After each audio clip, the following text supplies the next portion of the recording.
Owl. Owls, birds of the order Strigiformes, include about 200 species of mostly solitary and nocturnal birds of prey typified by an upright stance, a large, broad head, binocular vision and binaural hearing, and feathers adapted for silent flight. Exceptions include the diurnal northern hawk owl and the gregarious burrowing owl. Owls hunt mostly small mammals, insects, and other birds, although a few species specialize in hunting fish. They are found in all regions of the Earth except Antarctica and some remote islands. Owls are divided into two families, the true owls, Strigidae, and the barn owls, Tytonidae. Anatomy. Owls have large forward-facing eyes and ear holes, a hawk-like beak, a flat face, and usually a conspicuous circle of feathers, a facial disc, around each eye. The feathers making up this disc can be adjusted in order to sharply focus sounds that come from varying distances onto the owl's asymmetrically placed ear cavities. Most birds of prey have eyes on the sides of their heads, but the stereoscopic nature of the owl's forward-facing eyes permits the greater sense of depth perception necessary for low-light hunting. Although owls have binocular vision, their large eyes are fixed in their sockets, as are those of other birds, so they must turn their entire head to change views. As owls are far-sighted, they are unable to see clearly anything within a few centimeters of their eyes. Caught prey can be felt by owls with the use of filoplumes, like feathers on the beak and feet that act as feelers. Their far vision, particularly in low light, is exceptionally good. Owls can rotate their heads and necks as much as 270 degrees. Owls have 14 neck vertebrae as compared to 7 in humans, which makes their necks more flexible. They also have adaptations to their circulatory systems, permitting rotation without cutting off blood to the brain. The foramina in their vertebrae through which the vertebral arteries pass are about 10 times the diameter of the artery, instead of about the same size as the artery as in humans. The vertebral arteries enter the cervical vertebrae higher than in other birds, giving the vessels some slack. And the carotid arteries unite in a very large anastomosis or junction, the largest of any birds, preventing blood supply from being cut off while the neck is rotated. Other anastomoses between the carotid and vertebral arteries support this effect. The smallest owl, weighing as little as 31 grams, 1 ounce, and measuring some 13.5 centimeters, 5 in, is the elf owl, Micrathen whitneyi. Around the same diminutive length, although slightly heavier, are the lesser-known long-whiskered owlet, Xnoglor and Tamaulipas pygmy owl, Glaucidium sanchezi. The largest owl by length is the great grey owl, Strix nebulosa, which measures around 70 centimeters, 28 inches, on average and can attain a length of 84 centimeters, 33 inches. However, the heaviest, and largest winged, owls are two similarly sized eagle owls. The Eurasian eagle owl, Bibbo, and Blakiston's fish owl, B. blakistoni. These two species, which are on average about 2.53 centimeters, 1.00 inch, shorter in length than the great grey, can both attain a wingspan of 2 m, 6.6 feet, and a weight of 4.5 kilograms, 10 pounds, in the largest females. Different species of owls make different sounds. This wide range of calls aids owls in finding mates or announcing their presence to potential competitors, and also aids ornithologists and birders in locating these birds and recognizing species. As noted above, the facial disc helps owls to funnel the sound of prey to their ears. In many species, these discs are placed asymmetrically, for better directional location. The plumage of owls is generally cryptic, but many species have facial and head markings, including face masks, ear tufts and brightly colored irises. These markings are generally more common in species inhabiting open habitats, and are thought to be used in signaling with other owls in low-light conditions. Breeding and reproduction. Owl eggs usually have a white color and an almost spherical shape, and range in number from a few to a dozen, depending on species and the particular season. For most, 3 or 4 is the more common number. Eggs are laid at intervals of 1 to 3 days and do not hatch at the same time. Behavior. Most owls are nocturnal, actively hunting their prey only in darkness. Several types of owl, however, are crepuscular, active during the twilight hours of dawn and dusk. One example is the pygmy owl, Glaucidium. A few owls are active during the day also. Examples are the burrowing owl, Spotito cunicularia, and the short-eared owl, Asioflammius. Much of the owl's hunting strategy depends on stealth and surprise. Owls have at least two adaptations that aid them in achieving stealth. First, the dull coloration of their feathers can render them almost invisible under certain conditions. Secondly, serrated edges on the leading edge of owls' remiges muffle an owl's wing beats, allowing an owl's flight to be practically silent. Some fish-eating owls, for which silence has no evolutionary advantage, lack this adaptation. An owl's sharp beak and powerful talons allow it to kill its prey before swallowing it whole, if it is not too big. Scientists studying the diets of owls are helped by their habit of regurgitating the indigestible parts of their prey, such as bones, scales, and fur, in the form of pellets.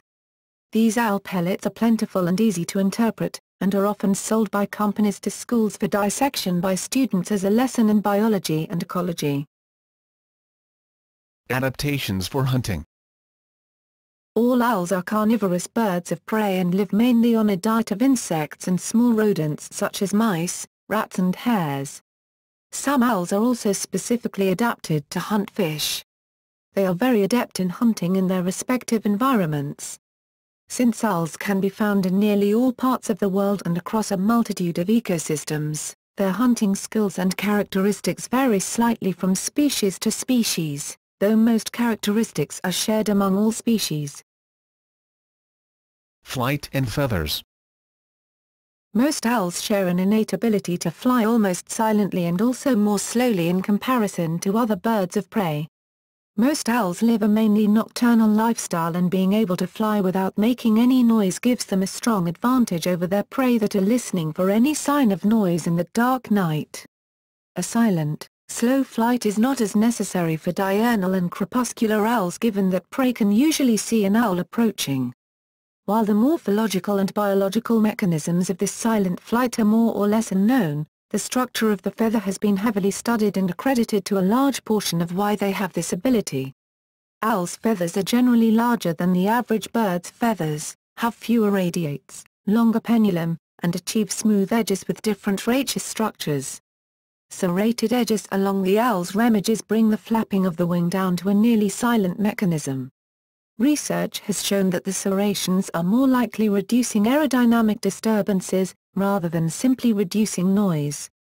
The surface of the flight feathers is covered with a velvety structure that absorbs the sound of the wing moving. These unique structures reduce noise frequencies above 2 kHz, making the sound level emitted drop below the typical hearing spectrum of the owl's usual prey and also within the owl's own best hearing range. This optimizes the owl's ability to silently fly in order to capture prey without the prey hearing the owl first as it flies in. It also allows the owl to monitor the sound output from its flight pattern. Vision. Another characteristic of the owl which aids in their nocturnal prey capture is their eyesight. Owls are part of a small group of birds that live nocturnally, but do not use echolocation to guide them in flight in low-light situations. Owls are known for their disproportionately large eyes in comparison to their skull. An apparent consequence of the evolution of an absolutely large eye in a relatively small skull is that the eye of the owl has become tubular in shape. This shape is found in other so-called nocturnal eyes, such as the eyes of prosimians and bathypelagic fishes. Since the eyes are fixed into these sclerotic tubes, they are unable to move the eyes in any direction. Instead of moving their eyes, owls swivel their head to visualize their surroundings. Owls' heads are capable of swiveling through an angle of approximately 270 deg, easily enabling them to see behind them without relocating the torso. This ability keeps bodily movement at a minimum and thus reduces the amount of sound the owl makes as it waits for its prey. Owls are regarded as having the most frontally placed eyes among all avian groups, which gives them some of the largest binocular fields of vision. but owls are far-sighted and cannot focus on objects within a few centimeters of their eyes. While it is commonly believed that owls have such great nocturnal vision due to their large, and thus very light-gathering, eyes and pupils and/or extremely sensitive rod receptors, the true cause for their ability to see in the night is due to neural mechanisms which mediate the extraction of spatial information gathered from the retinal image throughout the nocturnal luminance range. These mechanisms are only able to function due to the large-sized retinal image. Thus, the primary nocturnal function in the vision of the owl is due to its large posterior nodal distance. Retinal image brightness is only maximized to the owl within secondary neural functions. These attributes of the owl cause the nocturnal eyesight to be far superior to that of its average prey. Hearing. Owls exhibit specialized hearing functions and ear shapes that also aid in hunting. They are noted for asymmetrical ear placements on the skull in some genera. Owls can have either internal or external ears, both are asymmetrical. Asymmetry has not been reported to extend to the middle or internal ear of the owl. Asymmetrical ear placement on the skull allows the owl to pinpoint the location of its prey.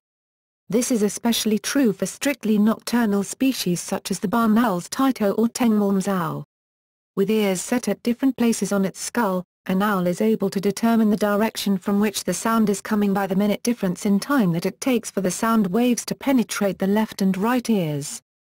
The owl turns its head until the sound reaches both ears at the same time, at which point it is directly facing the source of the sound. This time difference between ears is a matter of about 0.00003 seconds, or 30 millionths of a second. Like the eyes, which utilize feather movements to focus light, the ears are surrounded by feathers to maximize hearing capabilities. Behind the ear openings there are modified, dense feathers, densely packed to form a facial ruff, which creates an anteriorly facing concave wall that cups the sound into the ear structure. This facial ruff is poorly defined in some species and prominent, nearly encircling the face, in other species. The facial disc also acts to direct sound into the ears, and a downward-facing, sharply triangular beak minimizes sound reflection away from the face. The shape of the facial disc is adjustable at will to focus sounds more effectively. Talons. While the auditory and visual capabilities of the owl allow it to locate and pursue its prey, the talons and beak of the owl do the final work. The owl kills its prey by using these talons to crush the skull and knead the body. The crushing power of an owl's talons varies according to prey size and type, and by the size of the owl. The burrowing owl, Athon cunicularia, a small partly insectivorous owl, has a release force of only 5 N. The larger barn owl, Tyto alba, needs a force of 30 N to release its prey, and one of the largest owls, the great horned owl, Bibbo virginianus, needs a force of over 130 N to release prey in its talons. An owl's talons, like those of most birds of prey, can seem massive in comparison to the body size outside of flight. The masked owl has some of the proportionally longest talons of any bird of prey. They appear enormous in comparison to the body when fully extended to grasp prey. An owl's claws are sharp and curved. The family Titonidae have inner and central toes of about equal length, while the family Strigidae have an inner toe that is distinctly shorter than the central one. These different morphologies allow efficiency in capturing prey specific to the different environments they inhabit. Beak. The beak of the owl is short, curved and downward-facing, and typically hooked at the tip for gripping and tearing its prey. Once prey is captured, the scissor motion of the top and lower bill is used to tear the tissue and kill. The sharp lower edge of the upper bill works in coordination with the sharp upper edge of the lower bill to deliver this motion. The downward-facing beak allows the owl's field of vision to be clear, as well as directing sound into the ears without deflecting sound waves away from the face. Camouflage. The coloration of the owl's plumage plays a key role in its ability to sit still and blend into the environment, making it nearly invisible to prey. Owls tend to mimic the colorations and sometimes even the texture patterns of their surroundings, the common barn owl being an exception. Nyctea scandiaca, or the snowy owl, appears nearly bleach-white in color with a few flecks of black, mimicking their snowy surroundings perfectly.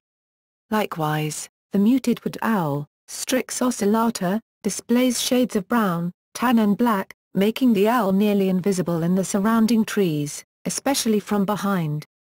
Usually, the only telltale sign of a perched owl will be its vocalizations or its vividly colored eyes. Evolution and systematics. The systematic placement of owls is disputed. For example, the Sibley-Ahlquist taxonomy finds that, based on DNA hybridization, owls are more closely related to the nightjars and their allies, Caprimulgiums, than to the diurnal predators in the order Falconiformes. Consequently, the Caprimulgiums are placed in the Strigiformes, and the owls in general become a family Strigidae. A recent study indicates that the drastic rearrangement of the genome of the accipitrids may have obscured any close relationship of theirs with groups such as the owls. In any case, the relationships of the Caprimulgiums, the owls, the falcons and the accipitrid raptors are not resolved to satisfaction. Currently there is an increasing trend to consider each group, with the possible exception of the accipitrids, a distinct order. There are some 220 to 225 extant species of owls, subdivided into two families, typical owls, Strigidae, and barn owls, Titonidae. Some entirely extinct families have also been erected based on fossil remains. These differ much from modern owls in being less specialized or specialized in a very different way, such as the terrestrial Sophionidae. The Paleocene genera Burrowing and Ogygopteryx show that owls were already present as a distinct lineage some 60-57 million years ago, and, hence, possibly also some 5 million years earlier, at the extinction of the non-avian dinosaurs. This makes them one of the oldest known groups of non-gallo-and land birds. The supposed Cretaceous owls Bradycnem and Heptastionis are apparently non-avial and maniraptors.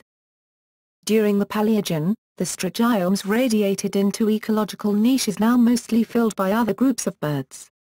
The owls as we know them today, on the other hand, evolved their characteristic morphology and adaptations during that time too.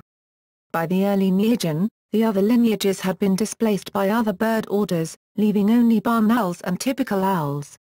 The latter at that time were usually a fairly generic type of, probably earless, owl similar to today's North American spotted owl or the European tawny owl. The diversity in size and ecology found in typical owls today developed only subsequently. Around the Paleogene-Neogen boundary, some 25 barn owls were the dominant group of owls in southern Europe and adjacent Asia at least. The distribution of fossil and present-day owl lineages indicates that their decline is contemporary with the evolution of the different major lineages of typical owls, which for the most part seems to have taken place in Eurasia. In the Americas, there was rather an expansion of immigrant lineages of ancestral typical owls.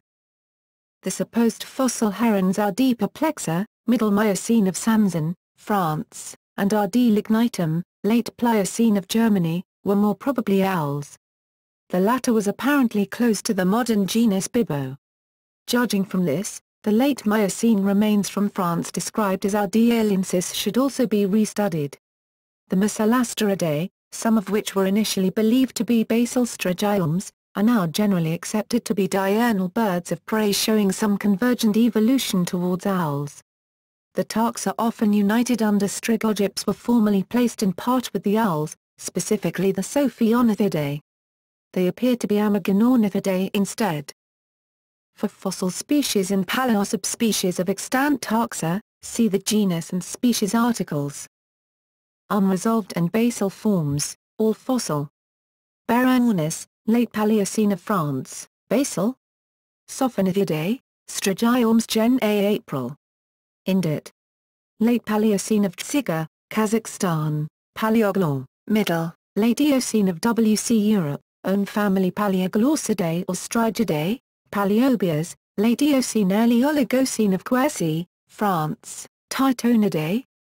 Sophionidae, Paleotito, Late Eocene Early Oligocene of Quercy, France, Titonidae. Sophionidae, Strigiformes Gen ASPP. Indit. Early Oligocene of Wyoming, USA. Ogygoptingid. Ogygoptinks, Middle Late Paleocene of Colorado, USA. Protostrigid. Eostrix, Early Eocene of WC USA and England, Middle Eocene of WC USA, Minerva, Middle, Late Eocene of W USA, formerly Protostrix, includes Aquila ferox, Aquila lideckeri, and Biboloptostius, Oligostrix, Mid-Oligocene of Saxony, Germany. Sophiergnathodal. Sophionis. Titnodal, barn owls. Genus Tyto, typical barn owls, stand up to 500 mm, 20 in, tall. Some 15 species and possibly one recently extinct. Genus Phodilus, bay owls, 1 to 2 extant species and possibly one recently extinct. Fossil genera. Nocturnavis, Late Eocene Early Oligocene, includes Biboincetus. Selnornis, Late Eocene Early Oligocene, includes Asio and Ricci. Necrobias, Late Eocene Early Oligocene, Late Miocene, includes Biboarvenensis and Paratito. Prosibri, Early Oligocene. Early Miocene. Placement unresolved. Titonidae gen ASP. Indit. TMT 164 inches, Middle Miocene, Prosibri. Strigidae, typical owls. Aegolius, saw-whet owls, 4 species. Asio, eared owls, 6 to 7 species. Athon, 2-4 species, depending on whether Spotito and Heteroglow are included or not. Bibo, horned owls, eagle owls and fish owls. Paraphyletic with Nuctea, Kerchipa, and Scotopelia, some 25 species. Cycaba, 4 species. Glaucidium, pygmy owls, about 30 to 35 species. Grallostrix, stilt owls, 4 species. Prehistoric, Gymnoglon, bare-legged owl or Cuban screech owl. Jubular, maned owl. Lophostrix, crested owl. Mascarenotus, mascarene owls, 3 species. Extinct, c. 1850. Megascops, screech owls, some 20 species. Micrathon, elf owl. Mimizuku, giant scops owl or Mindanao eagle owl. Ninox, Australasian hawk owls, some 20 species. Nasasio, fearful owl. Ornamengalonyx, Caribbean giant owls, 1 to 2 species. Prehistoric, Otis, scops owls. Probably paraphyletic, about 45 species. Pseudoscops, Jamaican owl and possibly striped owl. Telopsis, white-faced owls, 2 species. Pulsatrix, spectacled owls, 3 species. Puroglon, parley owl. Sloglon, laughing owl. Extinct, 1914. Strix, earless owls, about 15 species.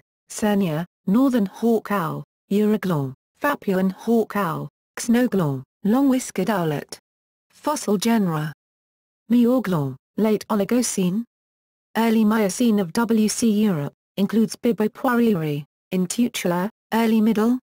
Late Miocene of C Europe, includes Strix and Inox brevis. Alacio, Middle Miocene of Bucolunges, France, includes Strix colongensis. Ararostrix, late Pleistocene. Placement unresolved. Otis Strix winterschofensis, fossil, early Middle Miocene of Wintershof West, Germany, may be close to extant genus Ninox. Strix edwardsi, fossil, Middle Late Miocene. Asiopygmaeus, fossil, early Pliocene of Edessa, Ukraine. Strigidae gen ASP. Indit. UMMPV 31030, late Pliocene, Strix bibo, Ibiza owl, Strigidae gen ASP. Indit. Prehistoric. Symbolism and mythology. Africa. Among the Kikuyu of Kenya it was believed that owls were harbingers of death. If one saw an owl or heard its hoot, someone was going to die. In general, owls are viewed as harbingers of bad luck, ill health, or death. The belief is widespread even today. The Americas. In the culture of the Uto Aztec tribe, the Hopi, taboos surround owls, which are associated with sorcery and other evils. The Aztecs and Maya, along with other natives of Mesoamerica, considered the owl a symbol of death and destruction. In fact, the Aztec god of death, Mictlanteotli, was often depicted with owls. There is an old saying in Mexico that is still in use, Cuando el tecolote canta, el indio muere, when the owl cries sings, the Indian dies. The Popol Vuh, a Mayan religious text, describes owls as messengers of Xibalba, the Mayan place of fright. The belief that owls are messengers and harbingers of the dark powers is also found among the Hokagra, Winnebago, of Wisconsin. When in earlier days the Hokagra committed the sin of killing enemies while they were within the sanctuary of the chief's lodge, an owl appeared and spoke to them in the voice of a human, saying, "From now on the Hokagra will have no luck." This marked the beginning of the decline of their tribe. An owl appeared to Glory of the Morning, the only female chief of the Hokak nation, and uttered her name. Soon afterwards she died. People often allude to the reputation of owls as bearers of supernatural danger when they tell misbehaving children, "The owls will get you." Also, in the native Cherokee culture, as well as many other Native American cultures, owls are a very bad omen. It is said that if you are outside in the broad daylight and an owl flies over your head, a family member or loved one would die within the coming week.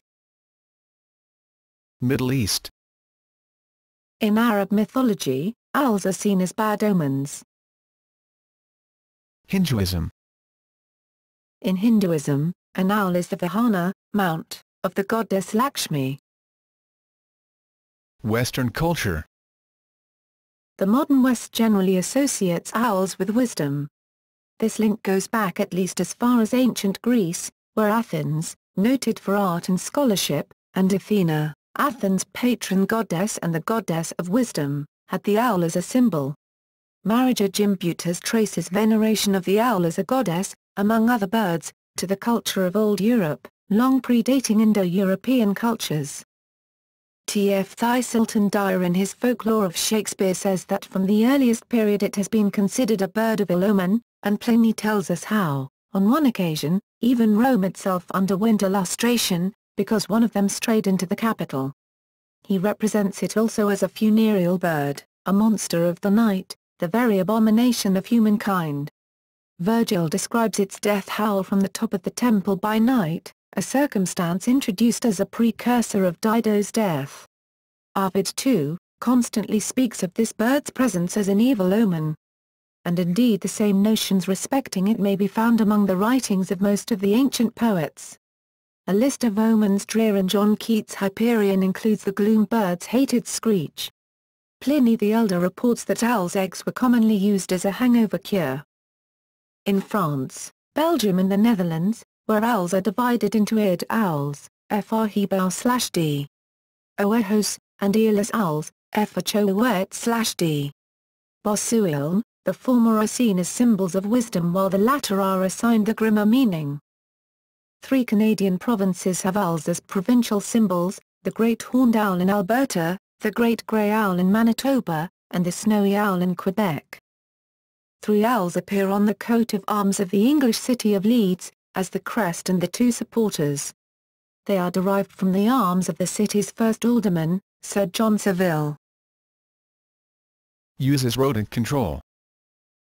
Encouraging natural predators to control rodent population is a natural form of pest control, along with excluding food sources for rodents. Placing a new box for owls on a property can help control rodent populations. One family of hungry barn owls can consume more than 3,000 rodents in a nesting season, while maintaining the naturally balanced food chain. Attacks on humans. Although humans and owls frequently live together in harmony, there have been incidents when owls have attacked humans. In January 2013, a man from Inverness, Scotland went into shock and suffered heavy bleeding after being attacked by an owl, which was likely a 2-foot-tall eagle owl. The photographer Eric Hosking lost his left eye after attempting to photograph a tawny owl, which inspired the title of his 1970 autobiography, An Eye for a Bird. Conservation issues. All owls are listed in Appendix 2 of the International CITES Treaty, the Convention on Illegal Trade in Endangered Species of Wild Fauna and Flora. Although owls have long been hunted, a 2008 news story from Malaysia indicates that the magnitude of owl poaching may be on the rise. In November 2008, Traffic reported the seizure of 900 plucked and oven-ready owls in Peninsular Malaysia. Said Chris Shepherd, Senior Program Officer for Traffic Southeast Asia Office, "This is the first time we know of where ready-prepared owls have been seized in Malaysia, and it may mark the start of a new trend in wild meat from the region. We will be monitoring developments closely." Traffic commended the Department of Wildlife and National Parks in Malaysia for the raid that exposed the huge haul of owls. Included in the seizure were dead and plucked barn owls, spotted wood owls, crested serpent eagles, barred eagles, and brown wood owls, as well as 7,000 live lizards.